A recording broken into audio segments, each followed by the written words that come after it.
right, we're going to get ready to start the meeting, so if you have cell phones, if you would please turn them to vibrate or off, I would appreciate it.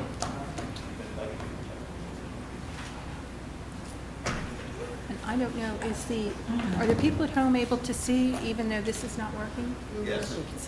Okay. All right, very good. All right, well, I'm going to call this evening's meeting to order. Would you all please stand and join me in the Pledge of Allegiance? I pledge allegiance to the flag of the United States of America and to the republic for which it stands, one nation, under God, indivisible, with liberty and justice for all. I'd like to welcome everyone this evening, both here and at home. Our agenda is quite short tonight. We have the consent agenda and then the site plan design review for Chick-Fil-A. We will begin with the consent agenda, which consists of the minutes from the last meeting. Move to approve. Second. I have a motion and a second. All in favor? Aye. Opposed? Motion carries. Our next item is the site plan design review for Chick-Fil-A. Mr. Hawley? Thank you, Madam Chair, members of the Commission. I'm going to start passing around the material board. Very similar to the color renderings that you have in your packet, but that gives you an idea of what the materials will be. As you stated, this is a request for site plan and design review for approval of approximately 4,532 square foot fast food restaurant with a drive-through window, landscaping, and associated parking. It's located at Adams Dairy Landing in Area 3. It's south of I-70 and west of Coronado, and it's right on the southwest corner of, the northwest corner of Northwest Coronado Drive and, Northeast Coronado Drive and Adams Dairy Parkway. Consists of approximately 1.47 acres. I won't go through the entire history of the previous approvals for Adams Dairy Landing, but on page 4 of 10, it does give a brief history of Area 3, and I think that's the pertinent area. Obviously, the original plan was approved on May 27th of 2009 with the final plat for Area 3 being approved by the City Council in June. In May June of 2009. Olive Garden Restaurant was approved in July of 2009, and Verizon more recently approved in July of 2010. One of the pertinent facts about Area 3 is that it was the one area that in the original approval allowed them to deviate somewhat from the, should we say, Mediterranean design that was in Area 1 and Area 2. So although Olive Garden came in, that's their standard typical design is that Mediterranean theme. The buildings in Area 3, as we learned with Verizon, don't have to necessarily follow that theme as closely. However, there was a design criteria book that was developed for Adams Dairy Landing, and they do have to follow similar materials and that sort of thing. So the site plan that I'll put on the back screen, you have in your packets. I'm going to use sheet C3-3.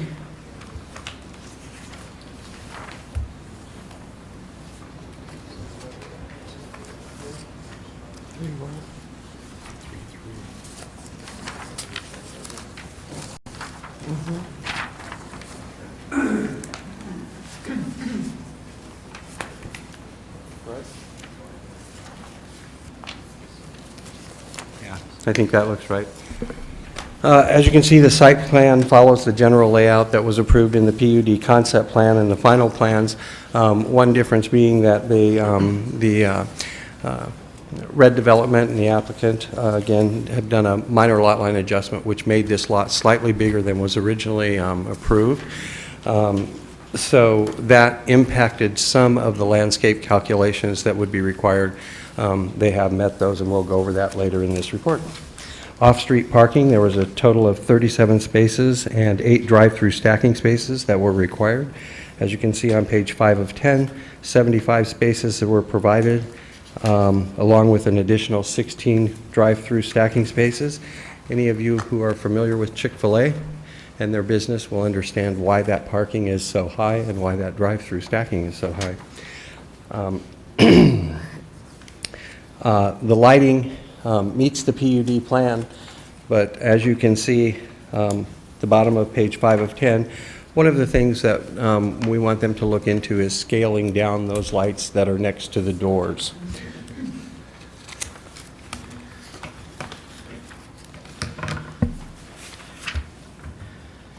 I think I probably have one elevation that may be the best.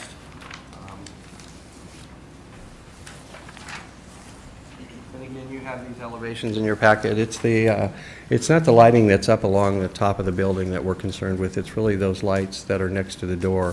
And based on the size of this particular building and the size of those lights as was used in Area 1, we think those will be oversized for that particular building. So we'll look at a similar type of light, but a scaled-down version. And that's noted again at the bottom of 5 of 10, and it is a condition of approval.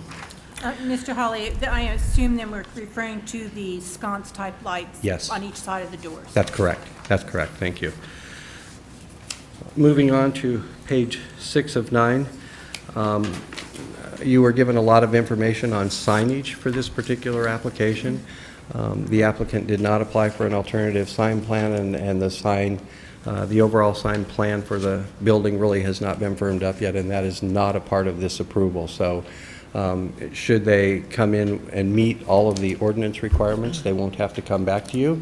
As long as they're in line with the Adams Dairy Landing Plan as well as our code, they should be able to do that administratively. However, if they ask for something outside of that, they'll be back to you asking for an amendment to the Adams Dairy Landing Master Sign Plan.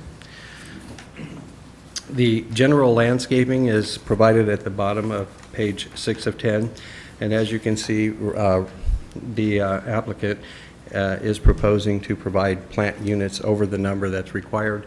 Red Development will be putting in a lot of landscaping around the borders. That was approved with the previously approved PUD plan, and that would cover the landscape buffers along I-70, Adams Dairy Parkway, and Northeast Coronado.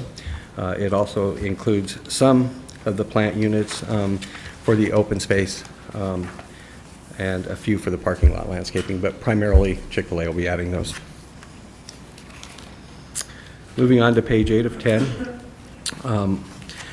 The building design conforms to the city requirements and incorporates the design themes of Adams Dairy Landing Criteria Handbook. You have the color renderings. You also have the materials board, and I really won't go over those. You can kind of see where those have been used, each individual material type and the colors. The one condition that staff has added is, as you can see on, I think it would be the south elevation, the black trellis that they're proposing. We're proposing that that be more of a polished silver trellis. And the reason that we're proposing that they do that is really because we wanted them to put some articulation into that building wall, but we don't necessarily want that trellis to just jump out at you against that brick. It'd be our preference that that be just a little more subdued.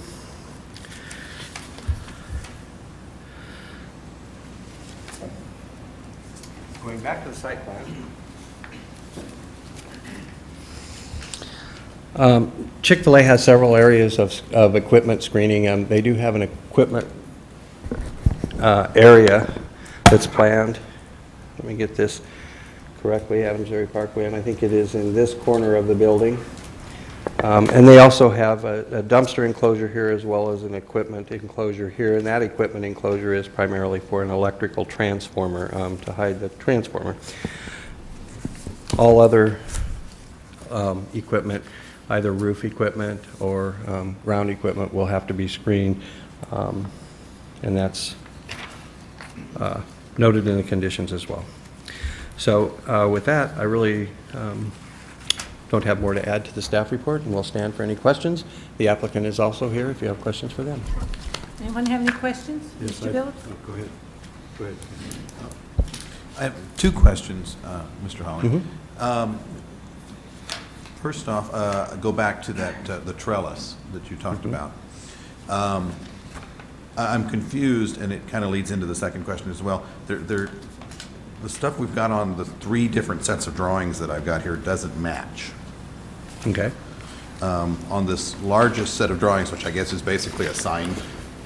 Yeah, that's more for the signs, right? Yeah, it doesn't show that trellis at all. It actually shows like bricked-in windows. It does. It was a herringbone pattern, and that was what they had originally proposed to put on that wall to try to give it some distinguishing characteristics. And the concern with the herringbone bricked-in pattern is that it really did look like windows that were there, but then bricked in afterwards. And we just thought there was a better way to address that wall. Okay, and I'm not sure I understand when you say silver. To me, the best color for that trellis would be the same, what they're calling dark bronze, that matches all of the window trim instead of something that's going to be a whole different color entered into the scheme. Okay? So I would rather see that color. You'd rather see a bronze color. bronze I'll tell you color, what so- will happen with the bronze color, or at least one of my concerns with the bronze color is that feature will get completely lost. I mean, black, it's going to really jump out.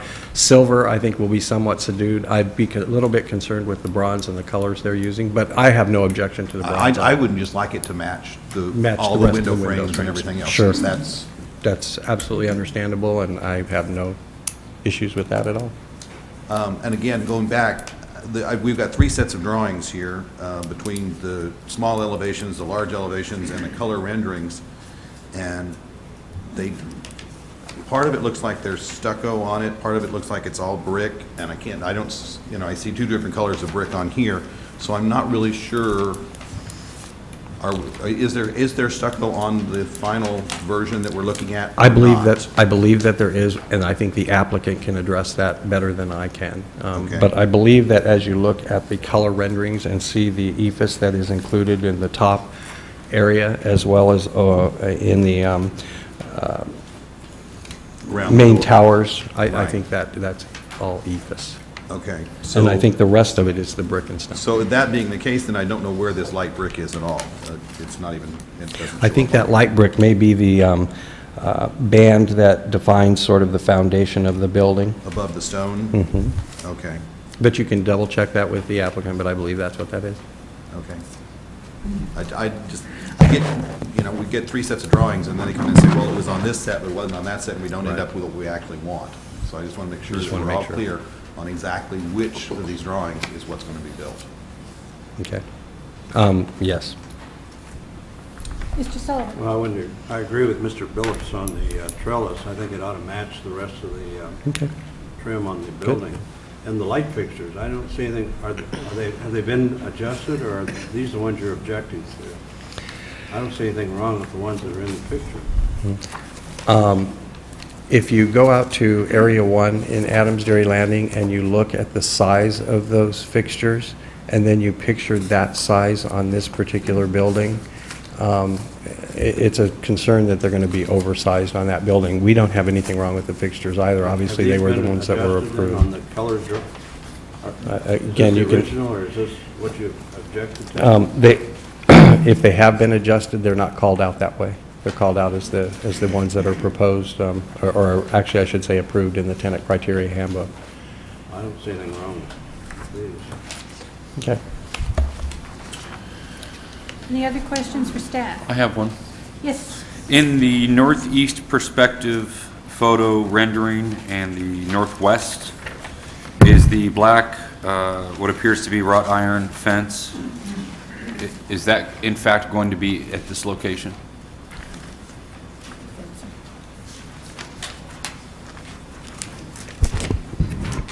I believe you're referring to the boundary fence for the property? The boundary That is- fence for the That's property. currently existing. That's what I Oh, it thought. is. but I wasn't- Yes. wasn't Okay. positive. Well, getting back to the trellis, if the fence is black, then even more reason, I think the trellis color is fine, so, Good. thank you. Thank you. all right, thank you very much.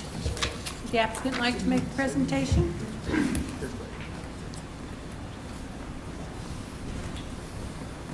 Hi, I'm Gary Rouse. I'm with GBC Design, and I'm the site engineer. And this is Steve Malloy from E&H Architects, and he's the architect on the project. So I guess Steve can probably answer. Oh, first of all, sorry about the different drawings. The larger drawings were a signage package that we turned in, and it really isn't pertinent for what we're talking about and can be disregarded as far as like the herringbone windows and things like that. This particular? That is correct. That can be disregarded for this meeting. Steve, do you want to answer? Yeah, I'll start off, I guess, with the building. I guess the first thing is to kind of make sure, I think for clarity, the building's all masonry. We don't have any ephes, no stucco. So what you're seeing in these pictures, we've got stone around the base, and then we do have 2 bricks. So we've got this reddish brick, which is the copper tone, and then a lighter brick, which is almond, and those bricks are there by Endicott brick. So we're really down to just 3 materials that we're really using on the building. The 2 bricks, the stone, and then we've got the roof tiles also at the entrance. Okay. I'll mention real fast the trellis that we've got there.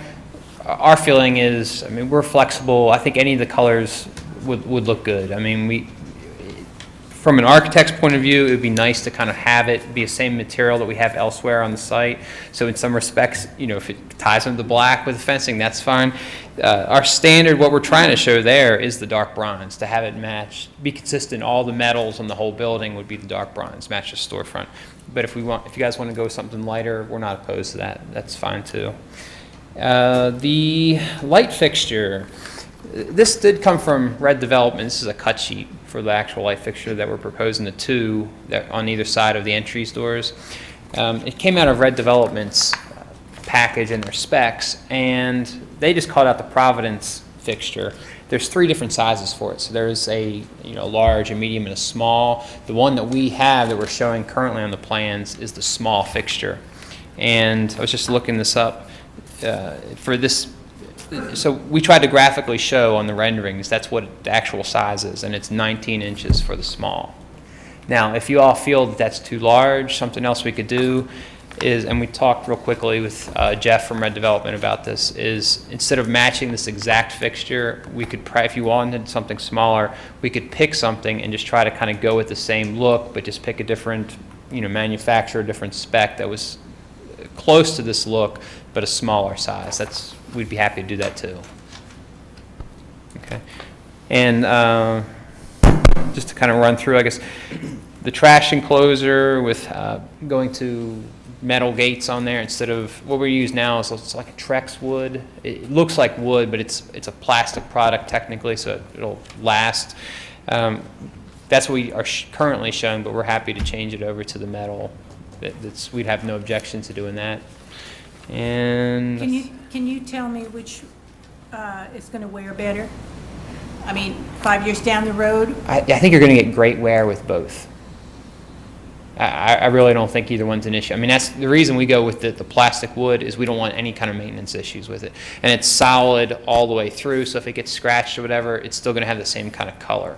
So you don't need to paint it. It's a non-maintenance product. The metal, I'm not really aware of any issues with the metal either. I think both of them are good, solid products, and that's why we're happy to use either one. All right. Okay.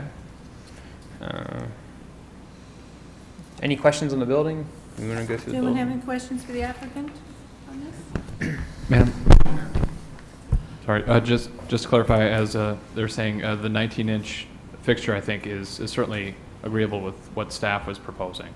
That was, quote, the smaller scale. Yeah. I think it's just, as you mentioned, there are varying sizes. And it was not clear from the cut sheet or the information provided which size, other than what the rendering was showing, which size was being proposed. So I think as shown in the rendering and as stated here tonight, that's certainly agreeable.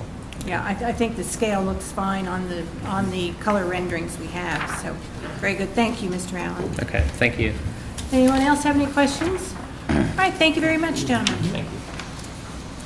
Madam Chair, can I ask, would that be then that we would need to keep number 2 condition in or out?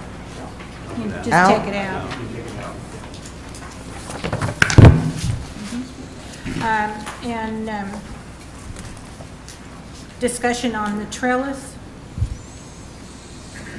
I personally think that the way they have it proposed is the way it should be. The dark bronze? The bronze. Everyone agree with that? If we have the motion that way, we'll have to also remove 3. Well, Change it to, because if it actually says black somewhere, All right. we need to make sure Change it it to says dark bronze. bronze.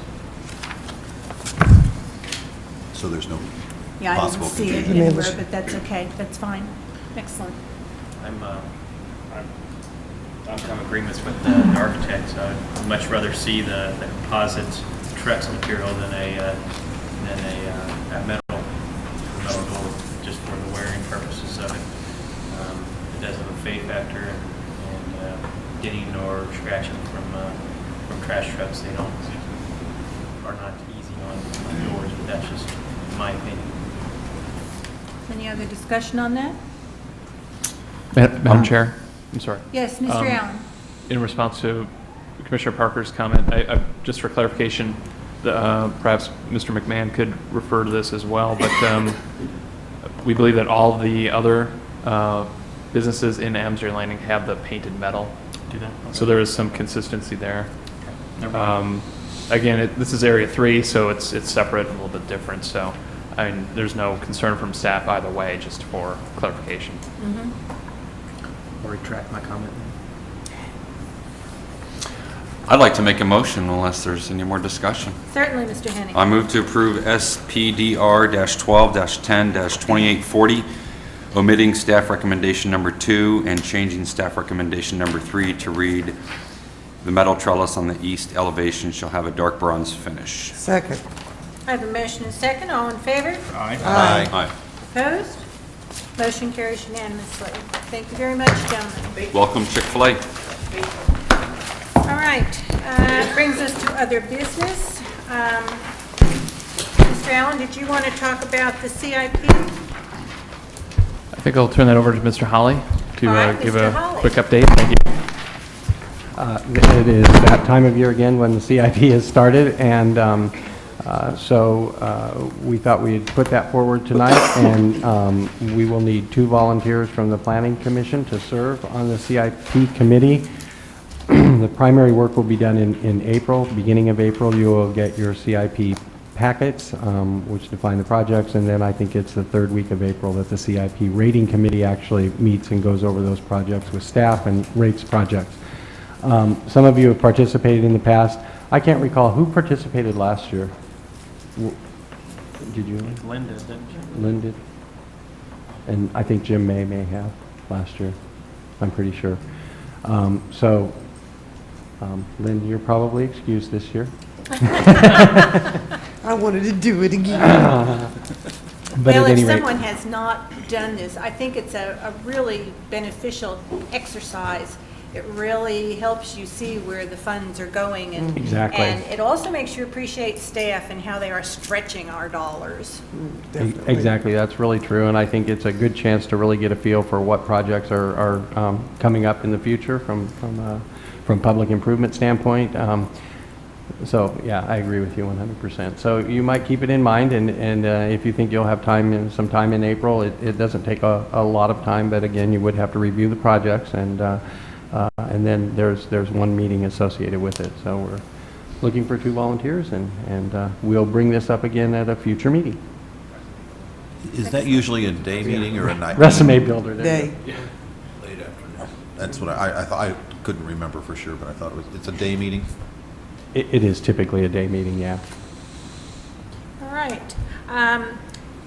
Did someone want to remind us about the meeting on the 1st? I don't know who all has signed up now to Yes, participate. Mr. Allen? The cutoff was last Friday, but if there are 1 or 2 more that can attend, let me know, ASAP or Karen, so we can get your name in. But yeah, February 1st, which is a week from tomorrow, training, let's see, peek here, planning and land use law, 6 o'clock. Again, next Tuesday, the 1st at Lee Summit, and it's the Gamber Center on Independence Avenue. So we have 6, I believe, registered, which is more than half, which is good. But if there are a few others that are able to attend, let us know as soon as possible, get your name in, so. All right. The only other thing I'm aware of is Travis Grimm is going to represent us on a trip to Boston and soak in all that great information and come back and enlighten the rest of us on what he has learned. Mr. Allen, you are also going, right? Yes, Yes. whether he likes it or not, so. All right. Is there anything else that we need to bring up in the meeting? I would entertain a motion to adjourn. So moved. Second. All in favor? Aye. We are adjourned.